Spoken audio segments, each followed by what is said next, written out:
छात्रों, आपका हमारे YouTube channel Amarnath Mishra online classes पर स्वागत है। आज हम आपको पढ़ाने जा रहे हैं वैदिक सभ्यता। वैदिक सभ्यता प्राचीन इतिहास के आद्य ऐतिहासिक युग में ही रखी जाती है। आश्चर्य की बात है कि आद्य इतिहास में इसे रखा क्यों गया, जबकि वैदिक जनों या आर्य जनों ने जो कुछ लिखा उसे लोगों ने पढ़ा है, लिखित साक्ष्य हैं, पढ़े भी गए। फिर आद्य इतिहास में क्यों? आद्य इतिहास की एक शर्त और भी है, और वो है कि उसका अभिलेखीय प्रमाण भी हो।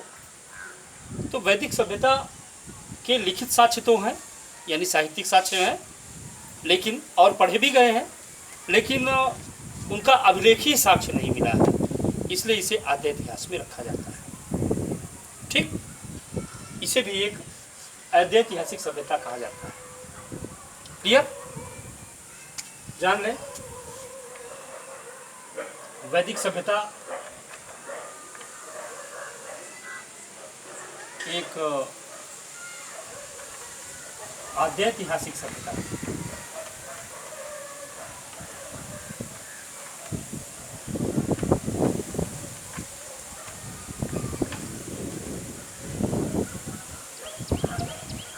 एक आद्य इतिहास काल की सभ्यता है। ठीक, वैदिक सभ्यता। साथ ही साथ ये भी जान लें कि वैदिक सभ्यता सिंधु सभ्यता के विपरीत एक ग्रामीण सभ्यता थी। आप लिख सकते हैं एक ग्रामीण सभ्यता।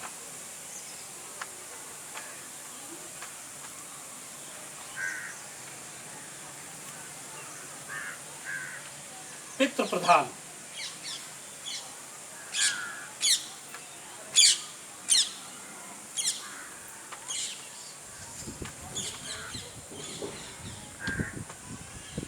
ये पितृ प्रधान सभ्यता था।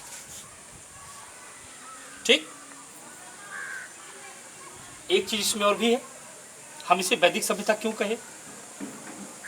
क्योंकि वैदिक सभ्यता के बारे में जानकारी हमें वेदों से मिलती है, इसलिए हम लोग इसे वैदिक सभ्यता कहते हैं। इसे आर्य सभ्यता भी कहा जाता है, क्योंकि इस सभ्यता के संवाहक या इस सभ्यता के रचनाकार बनाने वाले लोग थे आर्य, इसलिए इसे आर्य सभ्यता भी कहा जाता है। ठीक, यानी आप इसे कह सकते हैं वैदिक सभ्यता, क्योंकि इस सभ्यता के बारे में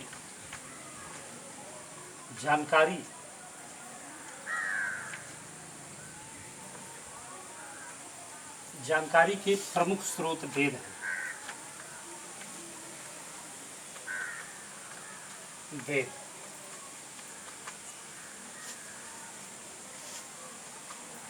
अतः इसे वैदिक सभ्यता कहा गया।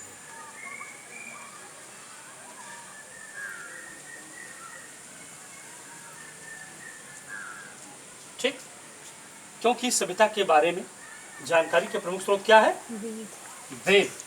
अतः इसे वैदिक सभ्यता कहा गया। ध्यान रहे, वेद का अर्थ है टू नो। वेद का क्या अर्थ है? टू नो, यानी जानना या जानना, अर्थात वेद अनंत ज्ञान के भंडार।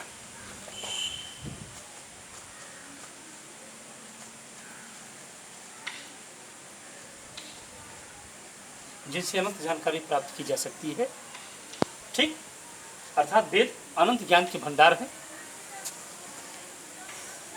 वेद संस्कृत भाषा के विद धातु से निकला एक शब्द है।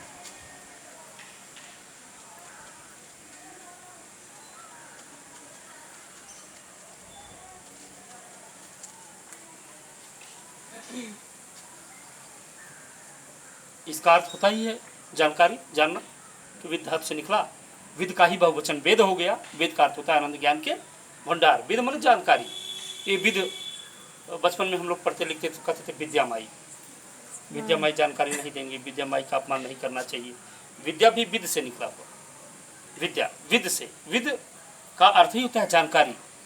विद से विद्या, और उसका भी बहुवचन हो गया वेद। वेद माने अनंत ज्ञान का भंडार। इसीलिए इसको वैदिक संस्कृत कहा गया, क्योंकि इस सभ्यता संस्कृति के बारे में जानकारी का प्रमुख स्रोत वेद है। इसलिए वैदिक संस्कृति कहा गई।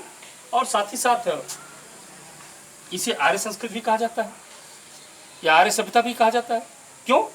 क्योंकि आर्य सभ्यता के प्रमुख वाहक, या वैदिक सभ्यता के प्रमुख वाहक आर्य जाति के लोग थे, तो इसीलिए इसे आर्य सभ्यता भी कहा जाता है।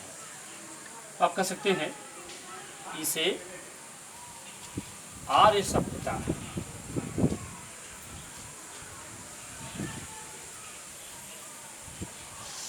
भी कहते हैं, क्योंकि इस संस्कृति या इस सभ्यता के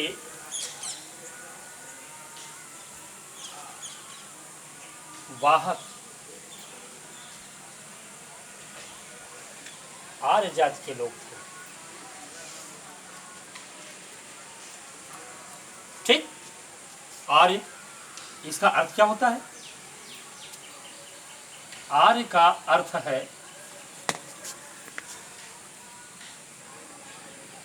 श्रेष्ठ, संभ्रांत,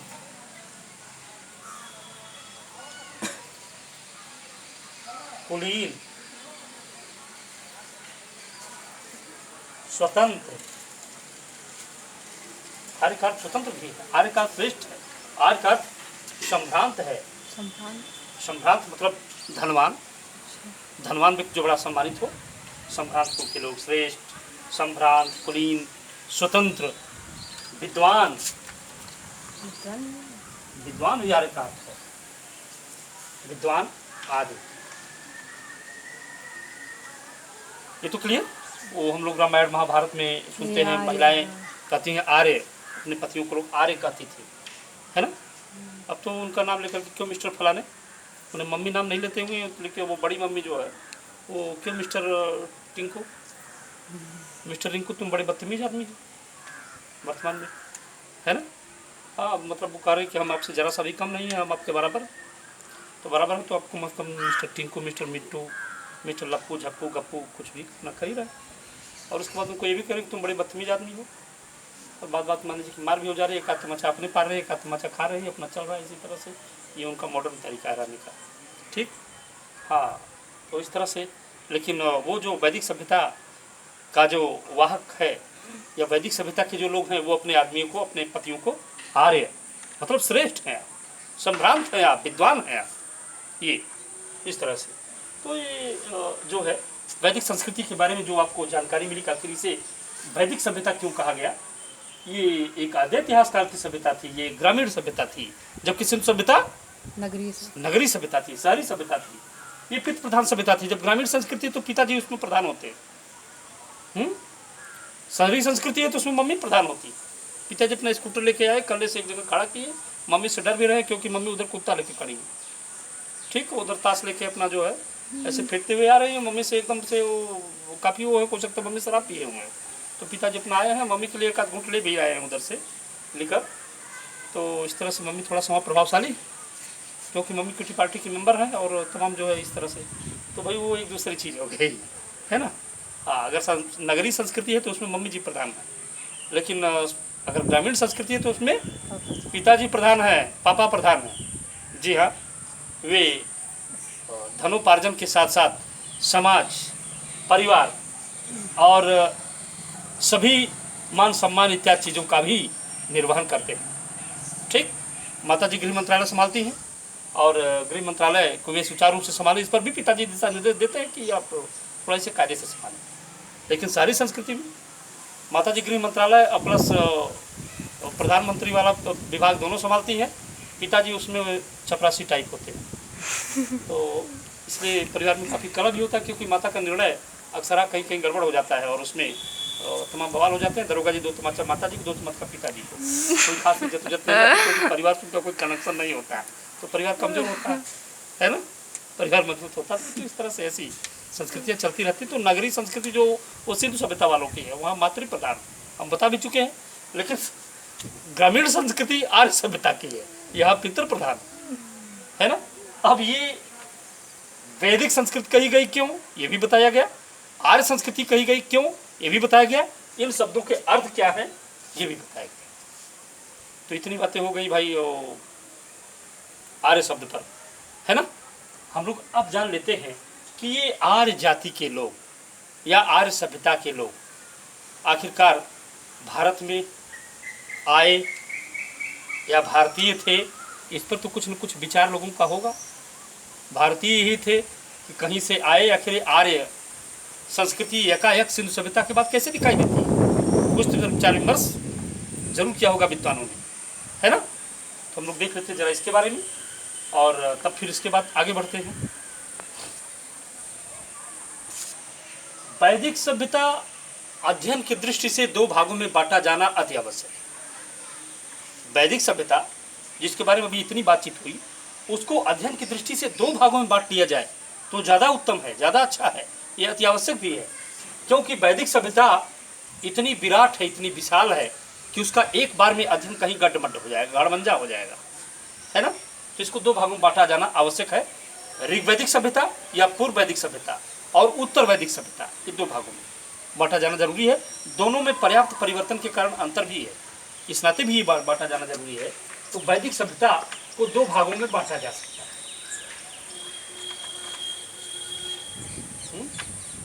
और इधर कभी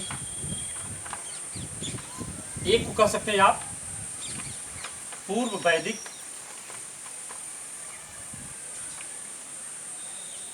या ऋग्वैदिक सभ्यता।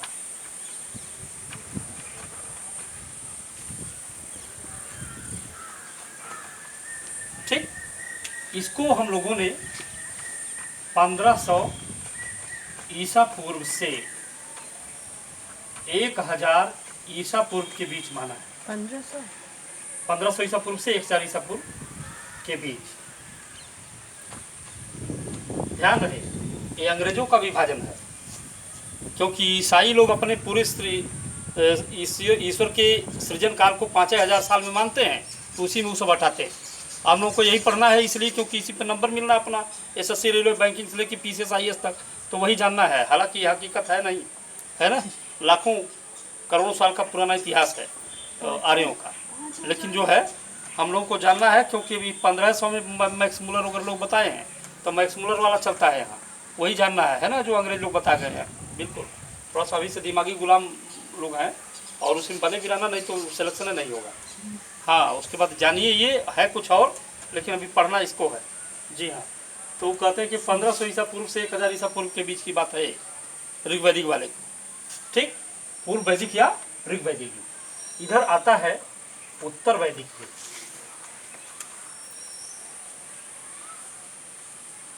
उत्तर वैदिक युग, और इसको सन 1000 ईसा पूर्व से 600 ईसा पूर्व के बीच की बात बताई जाती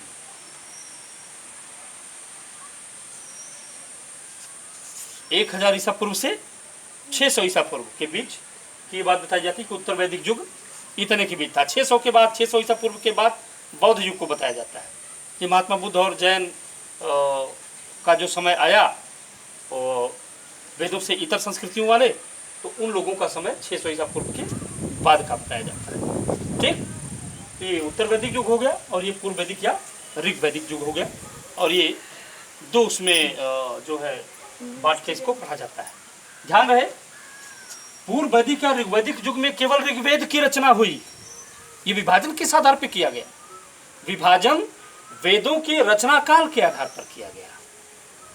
तो पूर्व वैदिक या उत्तर वैदिक युग में केवल ऋग्वेद की रचना हुई।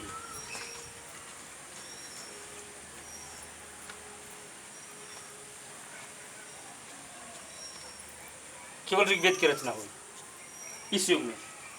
और उत्तर वैदिक युग में यजुर्वेद, सामवेद, अथर्ववेद, आरण्यक, उपनिषद, पुराण, रामायण, महाभारत सब।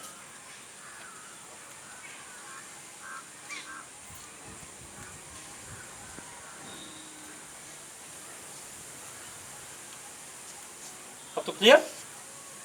पूर्व वैदिक युग में केवल ऋग्वेद की रचना हुई और उत्तर वैदिक युग में यजुर्वेद, सामवेद, अथर्ववेद, उपनिषद, आरण्यक, रामायण, महाभारत सारी चीजों की रचना।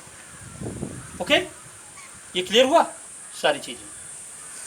अब हम लोगों को ये जानना है, ये वैदिक साहित्य की बात है, जो वैदिक साहित्य हम लोग बाद में पढ़ेंगे, लेकिन पहले ये जान लें कि ये जो आर्यजन थे, ये लोग आखिरकार भारत से थे या विदेशों से थे, कहाँ से थे कहाँ से नहीं थे ये जानकारी। उसके बाद फिर भारत भूमि पर आए, जब भारत भूमि पर आए कहाँ से कहाँ तक बसे और कहाँ से कहाँ तक बसे, उसके बाद फिर लोगों ने किस तरह से साहित्य की रचना की, उनके सामाजिक, आर्थिक, राजनीतिक और धार्मिक जीवन, ये जानना ना। अब ये जान लीजिए कि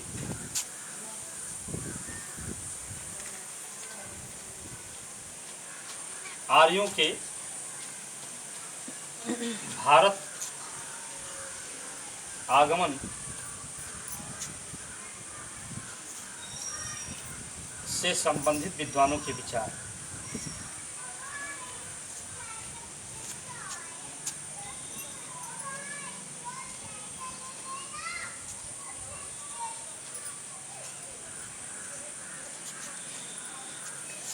किन किन विद्वानों ने क्या कहा ये हम लोग थोड़ा सा जान लेते हैं।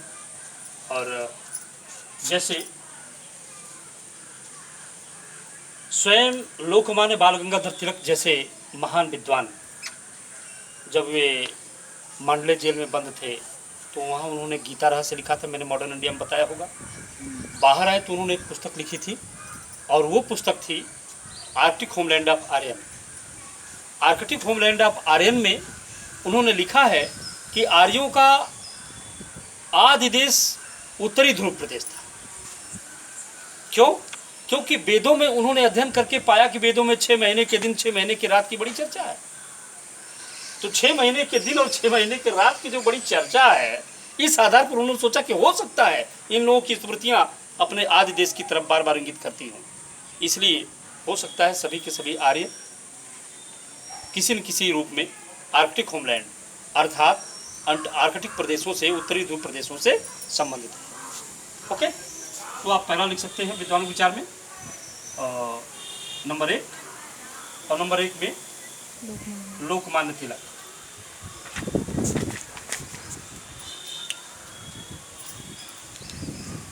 इनका विचार है कि आर्य उत्तरी ध्रुव प्रदेश से आए।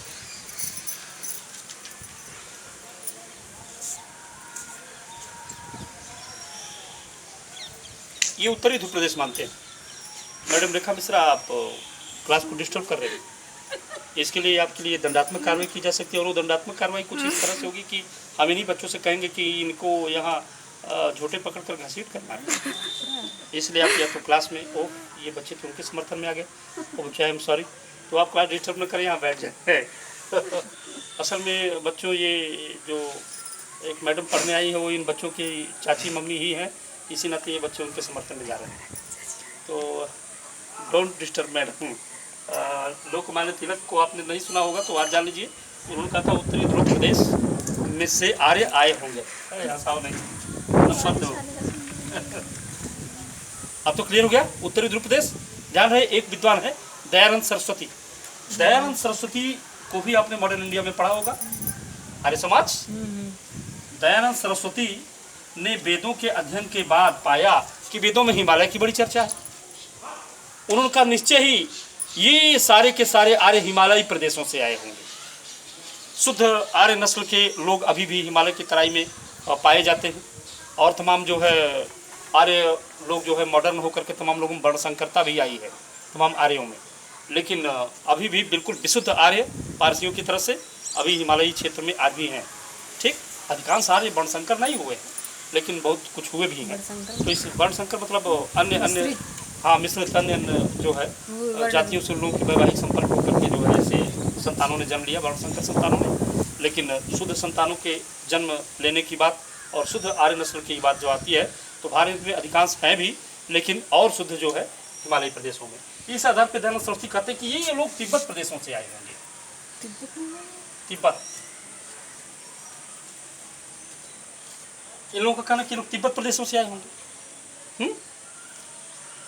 इतना ही नहीं, मैक्स मूलर का कहना है कि आर्य मध्य एशिया से आए। इनका कहना था, ये खुद जर्मन थे तो अपने देश की तरफ खींच रहे थे, है ना। जब आदमी धनी हो जाता तो उसके समर्थक ज़्यादा हो जाते। जब ये लोग देख ले कि आर्यों के पास वेद है, आर्य अनंत ज्ञान के भंडार वेद के अनुयायी हैं, कि लोग अपनी तरफ खींचने लगे कि हम लोग इन लोगों से थोड़ा सा संबंधित हो जाए, कनेक्ट हो जाए, कि हम लोगों को माना जाए कि हम लोग भी इन लोगों से नज़दीकी संबंध रखते हैं। तो अपनी तरफ आर्यों को खींचने लगे। और मैक्स मूलर महोदय क्या कहने लगे, इनका कहना था कि आर्य ये लोग यूरोपीय प्रदेशों से और मध्य एशिया से होते हुए भारत में चले आए। वास्तव में अपने को भी वो आर्य कहते थे, और वो लोग हैं भी। इंग्लिश या जर्मन यूरोपीय प्रजातियों के लोग भी आर्य हैं। हम लोगों से वो लोग नज़दीकी संबंध रखते हैं नस्ली तौर पर। ठीक है, तो हम लोग थोड़ा सा सांवले वाले भी लोग हो गए हैं, वो सब अभी सफ़ेद सफ़ेद है, क्योंकि हमेशा तो बर्फ़ में रहना है ना। इधर तो एक गर्मी जो जाड़ा धूप बरसात सब लोग हम लोग सहन कर रहे हैं। तो कुछ लोग सफ़ेद हैं तो कुछ लोग भाई सांवले भी हैं। नहीं, मैं काला नहीं हूँ, मतलब मैं भी सुंदर हूँ, और मैं मतलब काला भी नहीं हूँ, मैं सांवला केवल हूँ, तो मैं सुंदर भी हूँ, ऐसी बात नहीं है। तो इस तरह से तो इसी नाते देखिए सुंदर सुंदर संतानों को हम जन्म दिए। ये देख सकती हैं आप, ये सब कितने अच्छे अच्छे हमारे संतान हैं इसी नाते, क्योंकि मैं सुंदर हूँ इस नाते। तो इसलिए अब मैं बताना चाहूँगा, ये दयानंद सरस्वती के बाद मैक्स मूलर महोदय कहते हैं कि आर्य मध्य एशिया से है। यही ना, ध्यान रहे आप लोगों के उसमें, यही मध्य एशिया वाला सबसे ज़्यादा माना जाता है। आर्य मध्य एशिया से आए, ऐसा मैक्स मूलर ने कहा, और इस चीज़ को ज़्यादा से ज़्यादा माना जाता है जो मैक्स मूलर ने कहा, आर्य मध्य एशिया से। उसके आगे लिख दीजिएगा कि सबसे अधिक मान्य मत या सर्वमान्य मत, है ना। मैक्स मूलर वाले के आगे आप लिख दीजिए। विचार और भी हैं, जैसे पेनका हर्ट, इन्होंने कहा कि आर्य जो है हंगरी, ऑस्ट्रिया इत्यादि के प्रदेशों से आए। पेनका और हर्ट कहते हैं। गाइल्स महोदय जर्मनी प्रदेश को बताते हैं। क्या ज़्यादा से ज़्यादा बताऊँ, आप काम की चीज़ तो हो गई। इतना ही नहीं, नेहरिंग कहते हैं कि ये लोग रूस से आए थे, है ना। हालांकि बाद में उन लोगों ने बड़ा सुंदर तर्क भी दिया। रूस का जो काकेशस प्रदेश है, क्योंकि आर्यों को काकेसाइड पदार्थ का कहा भी जाता है, काकेशस प्रदेश जो है वहाँ गायों की हड्डियाँ मिली हुई और यज्ञों के निशान मिले हैं। और आर्य गायों से अधिक संबंधित थे। आर्य यज्ञों से, यज्ञ प्रधान संस्कृति थी हमारी, और है भी आज। उनका कहना था कि वहाँ आर्य मूल रूप से निवास करते थे। तो भाई अब लोगों ने पूछा तो वहाँ से हटे क्यों? क्योंकि गायों के चराने के चारागाह जब बर्फ़ पड़ती थी तो समाप्त हो जाते थे, तो गायें मरने लगती थी। और आर्य गायों के साथ छेड़छाड़ पसंद नहीं कर सकता, आदमी मार हो जाती है ना। तो इस तरह से अब वो गाय चारागाह खोजने के लिए यूरोप प्रदेशों में जाते थे, और घूमते घूमते ईरान होते होते वो हिंदुस्तान आ गए। हिंदुस्तान सदाबहार देश, एक विशाल देश, हरा भरा देश, और यहाँ विशाल बड़े बड़े चारागाह प्रसन्न हुए। और आखिरकार ऐसा नेहरिंग, गाइल्स, मैक्स मूलर का कहना है किस तरह से रूस के प्रदेशों से, यूरोप प्रदेशों से घूमते घूमते ये लोग और आगे चलकर ईरान, और ईरान से अफगानिस्तान में ये लोग भारत में दाखिल हो गए। अफगानिस्तान तक भारत का क्षेत्र माना जाता है ना। अब वो भले अलग देश है। और वो ये भी तर्क देते कि देख लीजिए, शुरुआत में ऋग्वैदिक आर्यों का प्रारंभिक निवास कहाँ है? अफगानिस्तान से लेकर पूर्वी पश्चिमी उत्तर प्रदेश तक। इतना सटीक चार बताते कि पूर्व प्रारंभिक आर्य कहाँ आकर बसे? अफगानिस्तान से और पश्चिमी उत्तर प्रदेश के बीच में बसे थे। अभी उन लोगों को गंगा, यमुना इत्यादि का ज्ञान नहीं था, प्रारंभिक आर्यों को, ऋग्वैदिक आर्यों को।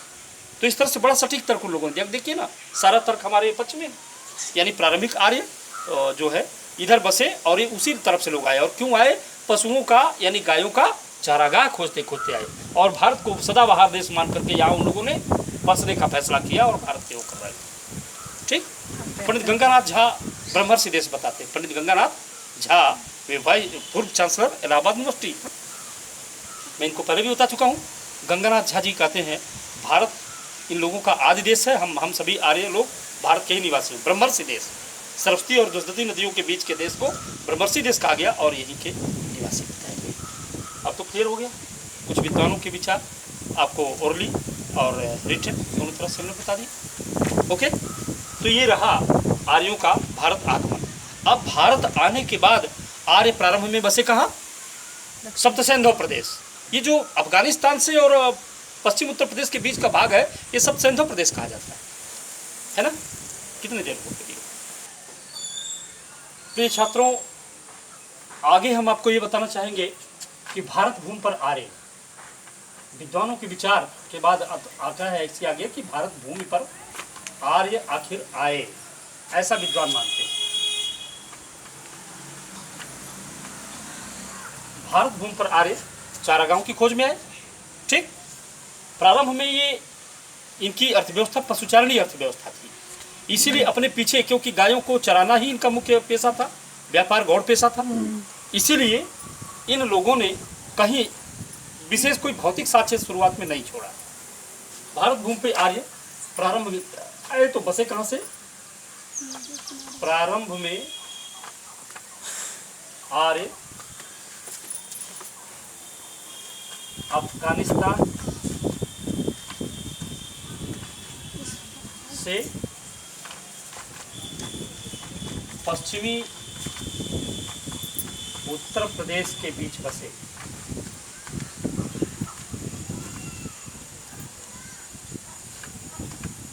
वे इसे सप्त सिंधु प्रदेश कहते थे।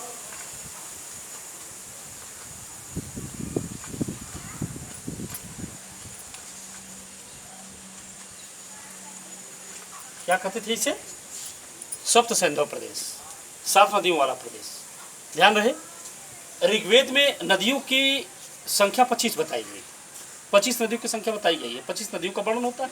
उसमें से लगभग कुछ नदियां बड़ी इंपॉर्टेंट है ना। सप्त सिंधु प्रदेश इसको कहा गया है। और ऋग्वेद में वर्णित 25 नदियों में कुछ अत्यधिक महत्वपूर्ण है।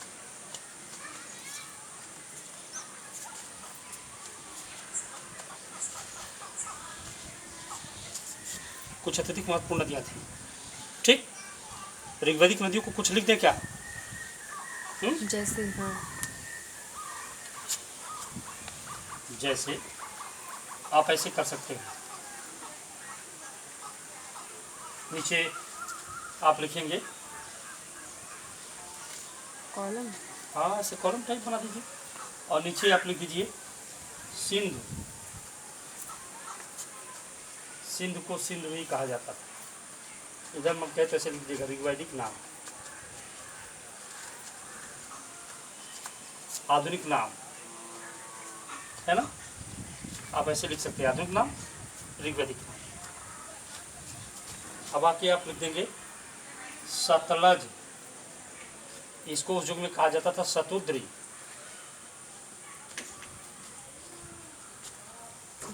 रावी, इसको उस युग में कहते थे परुष्णी। रावी को उस युग में परुष्णी बोला जाता था। हाँ, चेनाब, इसको अस्किनी, इसको अस्किनी बोला जाता था। झेलम, इसको बोला जाता था बितस्ता।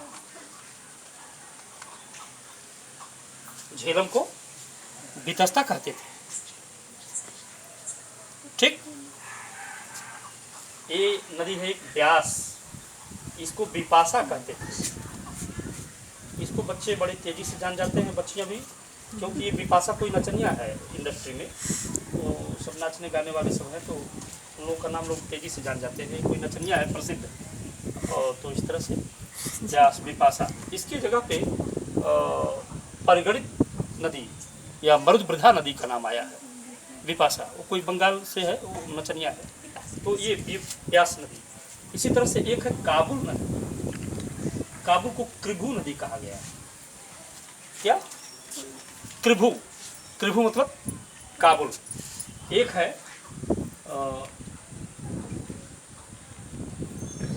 घग्घर, इनको चितंग नदी कहा गया है घग्घर को। सरस्वती नदी, सरस्वती, इनके स्थान पर नदी तमा आया है, इनको बड़ा पवित्र माना जाता था। सरस्वती को सरस्वती ही कहा गया है, लेकिन उनका एक नाम बताया गया है नदी तमा। तो नदी तमा मतलब एक सबसे पवित्रतम नदी है ये, इनका बड़ा मान सम्मान था, जैसे हम लोगों का गंगा जी है ना, नदी तमा। तो सरस्वती जी तो अभी है ना? हाँ हाँ, सरस्वती जी अब है, विलुप्त है, लेकिन अंदर ही अंदर उनका यहाँ प्रयाग राजनीति का परुसड़ी है, रवि का परसुड़ी। परुस आधा सा। हाँ परसुड़ी आधा सा रहेगा ना। हाँ, रवि का परसुड़ी, चिनाब कास्किनी, झेलम का बितस्ता, सतलज का सतुद्री, ब्यास का बिपाशा, काबुल का कृभु, घाघर का चितंग, सरस्वती का सरस्वती। एक नदी है गोमती, सरस्वती का नदी तमा ना। हाँ नदी तमा, सरस्वती यानी सरस्वती ही नदी तमा। एक नदी है वो गोमती, गोमती को गोमल कहा गया है, गोमती को गोमल कहा गया। तो ये रही उस युग की नदियाँ। अब तो क्लियर। अब हम आपको इसके आगे बताएंगे कि भारत भूमि पर आने के बाद आर्यों ने किस तरह से साहित्य की रचना की, कौन कौन से साहित्य रचे, और दोनों साहित्य हम एक ही बार में, ऋग्वैदिक उत्तर वैदिक दोनों एक ही बार में बता देंगे। ऋग्वैदिक, फिर उनके धर्म ग्रंथ और ब्राह्मण, अरण्यक, उपनिषद, इनको बताते हुए तब फिर सामाजिक, आर्थिक, राजनीतिक और धार्मिक बता देंगे, और ये समाप्त हो जाएगा। आज बस इतना ही। ये लाइक और सब्सक्राइब करें, हम आपसे अपने प्रोत्साहन के लिए अपील करते हैं। और इसके बाद हम आपको नेक्स्ट इसके आगे वाला जो भी वो होगा उसको बताएंगे। Thank you class.